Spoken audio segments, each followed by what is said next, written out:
Welcome to Growing Home, the podcast that helps you take care of the place that means the most to you, your home. I'm your host, Terry Therrien, alongside your co-host, Len Giddix.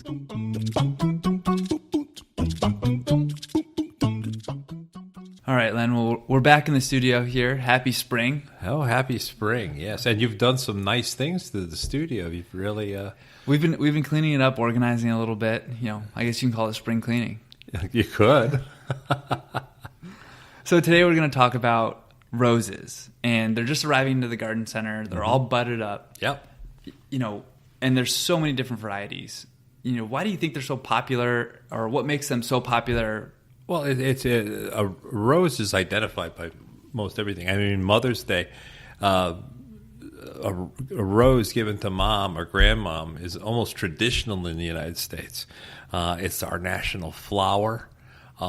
Even going back to the English loved their roses. Even the kings of England had remember the War of the Roses? Remember hearing that in the high school history? Sure. Okay, well, one was a white rose and one was a red rose. It was the War of the Roses. It was so emblematic of that it represented a group of people.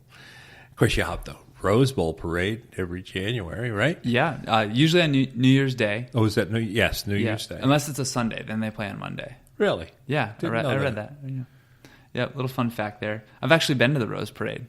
Ooh, special. Yeah, in 2001. Wow. It was probably hasn't changed much since then. Probably not. But it is incredible. You know, all the floats coming in and just covered in roses. It was painted, if you will. I think every square inch has to have some sort of vegetation on it. Yeah, it was really amazing. And then then the fanfare comes and they had people parachute down onto the floats right in front of you. Really? It's like incredible. And the football game's awesome too. And that's the Rose Bowl. That's the Rose Bowl. That's the Rose Bowl. But there's an Orange Bowl and a Cotton Bowl and a Taco Bell. Tostitos Bowl. And yeah. probably some other bowls. Right. But they're probably not as important as the Rose Bowl. No. Well, the history behind it is there was always the Tournament of Roses started in the 1890s.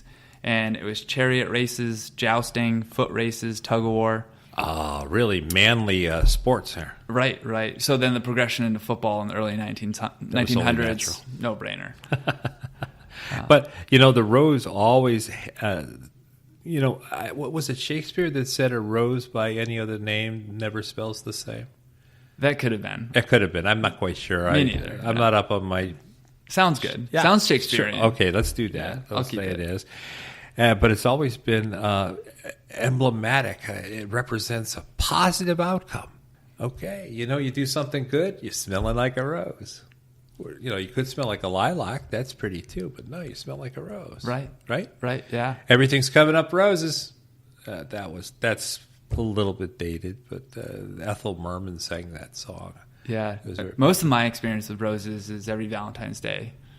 Chelsea gets some roses. Of course. Yeah. And why roses? And the different colors of rose mean different things, as well as the whole language of the flowers that the English came up with back in the Victorian days. But roses were very, very special. Yeah.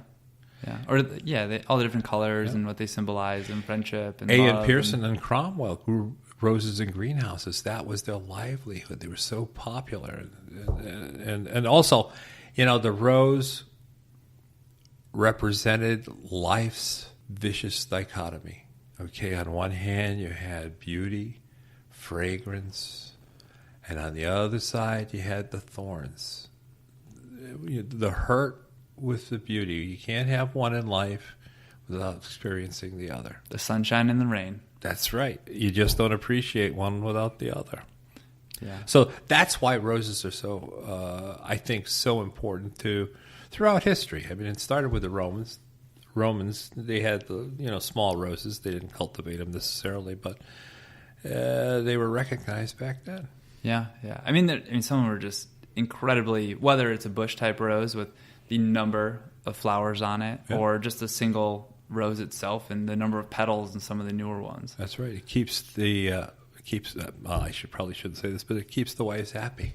Yeah, hey, that's important. I'm learning. But even, it's really cool. When you take something out of the garden like a rose, and you put it in a vase on your counter, and your friends come over, and they all, looking at any sort of flower. I'm always walking through the garden center in the spring. It just blows my mind every time. It's like, here we are, we're working, we're, whether it's an advertisement or something, we're always trying to make stuff perfect. We're cleaning the house, and then here Mother Nature just does her work, and this perfect looking flower comes out. Mm-hmm.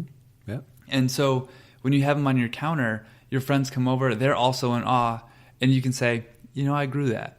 That came out of my garden. Right. And that sense of pride, you can't replace that. No, you can't. And you'll notice that the one single rose probably draws more attention than a whole bouquet. Yeah. Oh, yeah.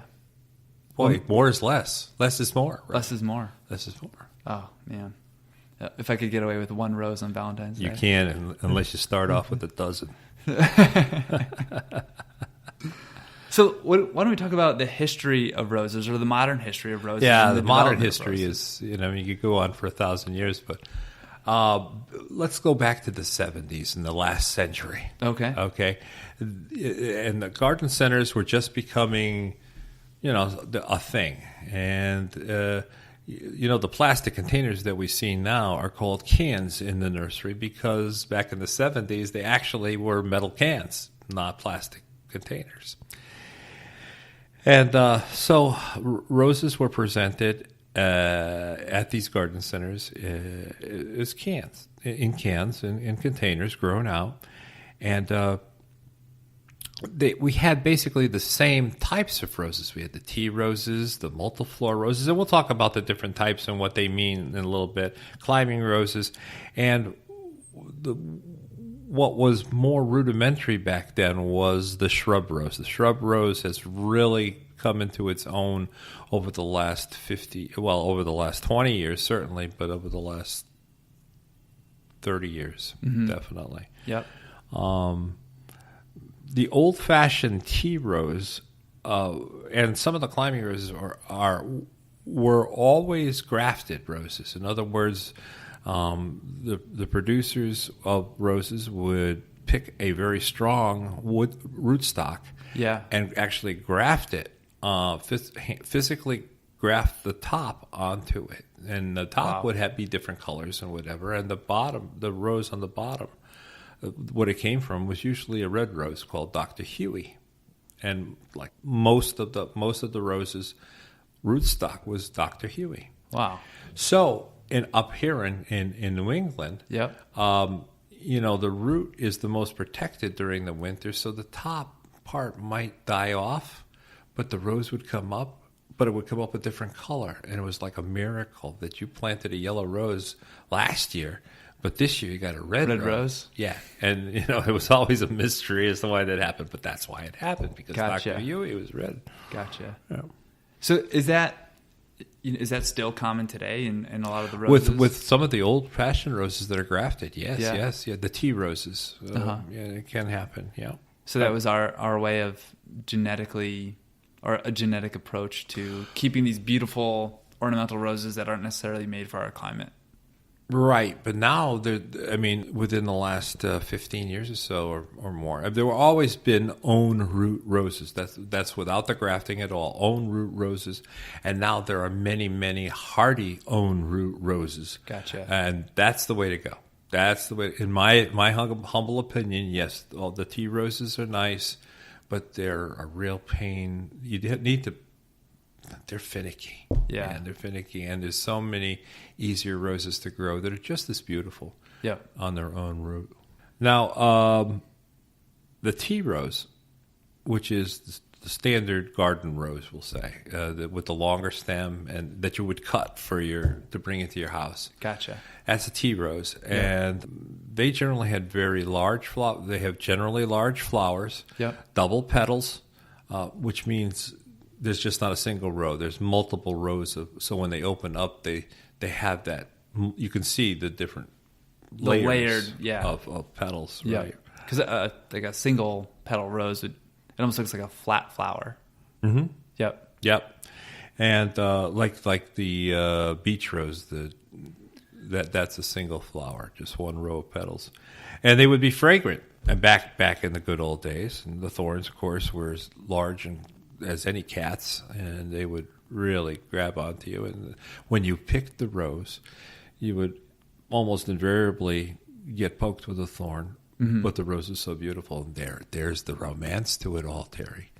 You go through the pain, and your wife gets all the beauty, as it should be. The truth. Yeah, the truth. And they were generally pain to grow because you really needed to feed them, and then when you feed them, the tissue is succulent, and the aphids come in, and it's just a mess. So they need constant pruning. Okay, you have to prune them regularly, maybe once or twice a year. These are just tea roses in general? The tea roses. I'm talking about tea roses right now. Gotcha. And, of course, often Dr. Huey would come through and make a miracle happen. So, because of this, because they were paid... And by the way, let me just mention that Elizabeth Park in West Hartford is the oldest municipal rose garden in the United States. And they have many of those old roses. They always put in new roses, but they have beds and beds and beds of old traditional roses, and they go through a lot of pain and agony just to make them available to the public. You should really take advantage of it in June early June, I would say. Memorial Day, late May, when the roses are blooming. It's just absolutely gorgeous. Yeah, and I mean that probably takes a lot of work to maintain the health of all those roses and all the different varieties. They've been growing here for over 100 years, so yes, and I'm sure the soil is filled with all kinds of fungi. Love roses too. Right, and for them to manage that and to continually have, the reputation that they do, it's pretty impressive. Right here in Connecticut, the longest going municipal rose garden. Very cool. Yeah, very cool.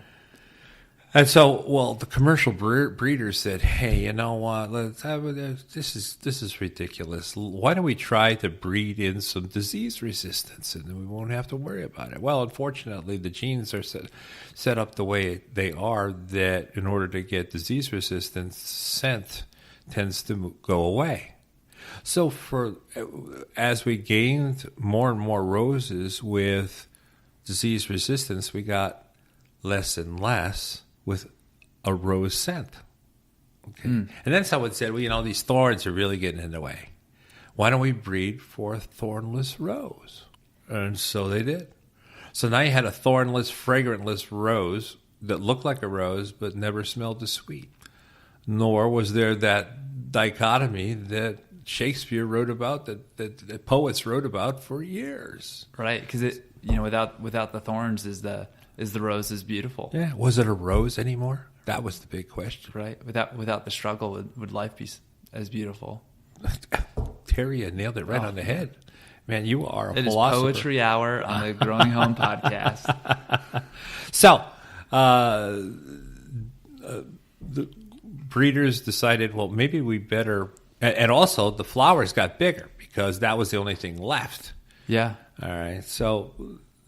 Then, especially David Rose, the English rose grower in England. The David Austin roses. The David Austin roses, yes. They decided they needed to put fragrance back. And they had the disease resistance, now put the fragrance back in along with the disease resistance. And they never really got rid of the thorns. I mean, they were traditionalists. So that was the tendency now to go back to fragrance. Very cool. And in the 1990s, own root roses came along. No more Dr. Dr. Huey was always there, is always there. But own root roses became very, very popular. And as a result, the roses, because of the roses that they chose, became much more hardy for New England growers. So if you look on the tag, look for own root roses. Easy Elegance, the whole series of Easy Elegance is an own root rose. And now there's a couple of more brands out there, but that was one of the first ones. And so no more miracles. I mean, it was just what you planted pretty much. No more surprise multicolors. Yeah, right. Very cool. And then as we entered this century, 2000 or so, late 90s, the modern shrub rose. And we're going to go. Let's go to this is the sequence of development. The